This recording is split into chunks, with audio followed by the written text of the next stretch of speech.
வணக்கம் நண்பர்களே, welcome to அனஷம் shares. இன்னைக்கு சந்தையை அசைச்சு பார்க்குற சில முக்கியமான செய்திகளோட ஒரு விரிவான அப்டேட் பார்க்க போகிறோம். இன்னையோட சேர்த்து தொடர்ந்து 5வது நாளாக நிஃப்டி மற்றும் சென்செக்ஸ் இறங்குமுகமாகவே இருக்கு. இதுக்கு யூஎஸ் டாரிஃப் ஒரு முக்கியமான காரணமாக சொல்லலாம். அதே நேரத்தில் வெளிநாட்டு முதலீட்டாளர்கள் 3367 கோடிக்கு ஸ்டாக்ஸை விற்பனை செஞ்சுருக்காங்க. இது நம்ம மார்க்கெட்டுக்கும் ரூபாய்க்கும் மிகப்பெரிய அழுத்தத்தை கொடுத்துருக்கு. அப்புறம் வோடஃபோன் ஐடியா அவங்களோட ஏஜிஆர் நிலுவைத் தொகையை திருப்பி செலுத்துறதுக்கான நீண்டகால திட்டத்தை ஒரு வழியாக அறிவிச்சிட்டாங்க.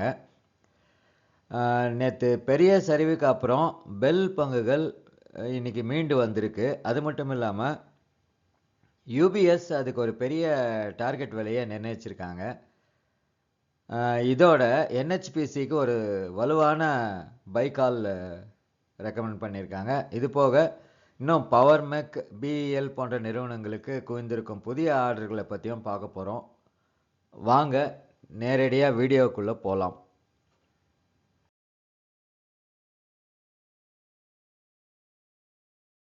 இப்போ இன்னைக்கு நிஃப்டியோட பர்ஃபார்மன்ஸ் எப்படி இருந்ததுன்னு பார்க்கலாமா?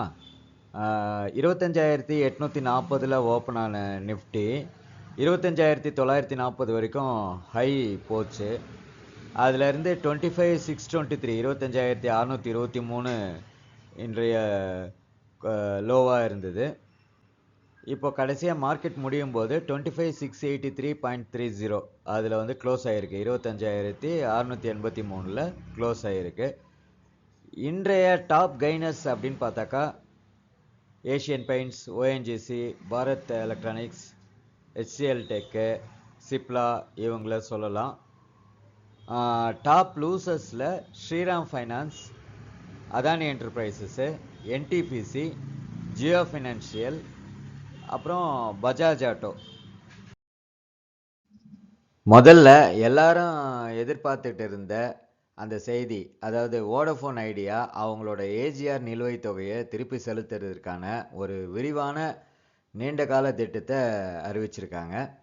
டிசம்பர் 31, 2025 நிலவரப்படி அரசாங்கம் இந்த நிலுவைத் தொகையை மலைக்க வைக்கும் அளவுக்கு 97,695 கோடியாக ஃப்ரீஸ் பண்ணி வச்சுருக்காங்க.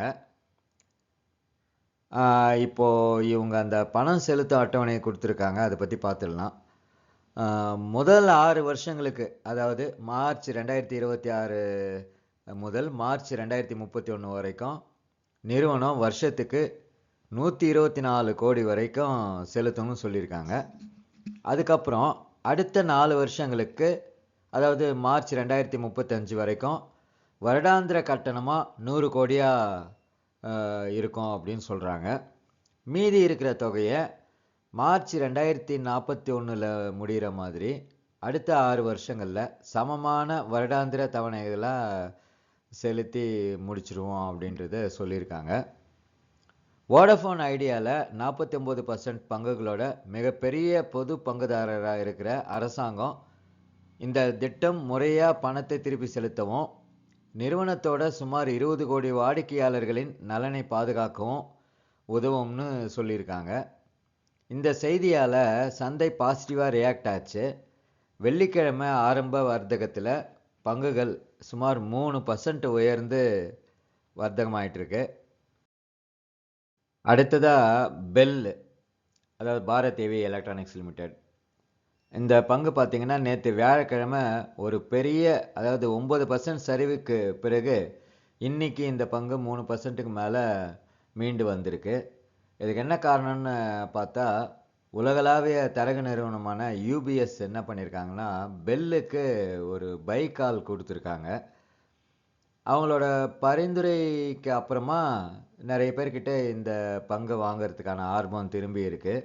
அது நம்ம இன்றைக்கி அது ரீபவுண்ட் ஆனதை வச்சு தெரிஞ்சிக்க முடியுது. யூபிஎஸ் சொன்னது பிரகாரம் ஒரு பங்குக்கு, அது நேற்று வியாழக்கிழமை முடிஞ்ச விலையிலேருந்து 35% உயர்வு இருக்கிறதுக்கு வாய்ப்பு இருக்குது அப்படின்னு அந்த டார்கெட் ரேட்டை ஃபிக்ஸ் பண்ணியிருக்காங்க.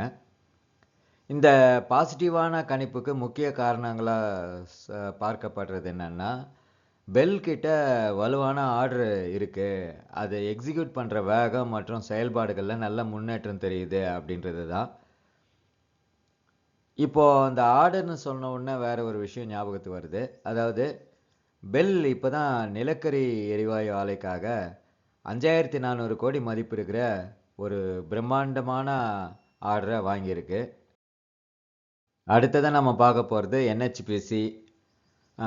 இந்த ஸ்டாக்கை பொறுத்தவரைக்கும் CLSA இந்த பங்குக்கு 117 டார்கெட் விலையா சொல்லியிருக்காங்க. அது போக இது வந்து சிறப்பாக செயல்படும் அப்படின்னும் ஒரு ரெக்கமெண்டேஷன் கொடுத்துருக்காங்க.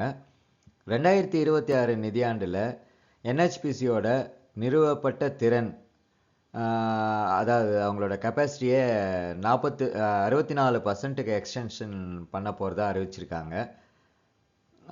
இந்த எக்ஸ்டென்ஷனால் இவங்களோட அந்த ரெவென்யூன்றது வந்து இம்ப்ரூவ்மெண்ட் ஆகும் அப்படின்னு நம்புகிறாங்க. இந்த எதிர்பார்ப்புனால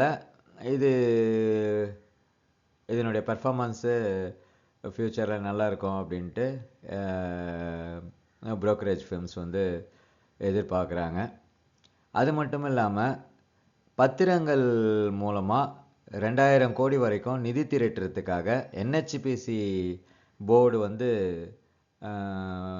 அப்ரூவ் பண்ணியிருக்காங்க. இப்போ நம்ம வேறு சில கம்பெனிஸோட ஆர்டர் புக், அவங்களோட இந்த ஷேர் மார்க்கெட் சம்மந்தப்பட்ட அப்டேட்ஸ் அதை பற்றி பார்த்துடலாம். பவர் மேக் ப்ராஜெக்ட்ஸ் அவங்களுக்கு வந்து 3126 கோடி மதிப்பு இருக்கிற ஒப்பந்தங்க கிடைச்சிருக்கு. அடுத்தபடியாக பெல், இது வந்து பாரத் எலக்ட்ரானிக்ஸ் லிமிடெடு, இவங்களுக்கு 596 கோடி மதிப்பு இருக்கிற புதிய ஒப்பந்தங்கள் ஆர்டர்ஸ் வந்து இவங்களுக்கு கிடைச்சிருக்கு.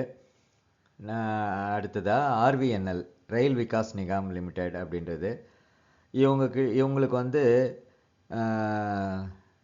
கிழக்கு கடற்கரை ரயில்வே, ஈஸ்ட் கோஸ்ட் ரயில்வே, அவங்கக்கிட்டேருந்து 201 கோடிக்கான ப்ராஜெக்டை செயல்படுத்துறதுக்கான ஒரு அப்ரூவல் லெட்டர் வந்து இவங்களுக்கு கிடைச்சிருக்கு. அடுத்ததாக ஆஸ்ட்ரா மைக்ரோவேவ், இவங்களுக்கு பார்த்திங்கன்னா 275.27 கோடி மதிப்பு இருக்கிற ஆர்டர் கிடைச்சிருக்கு.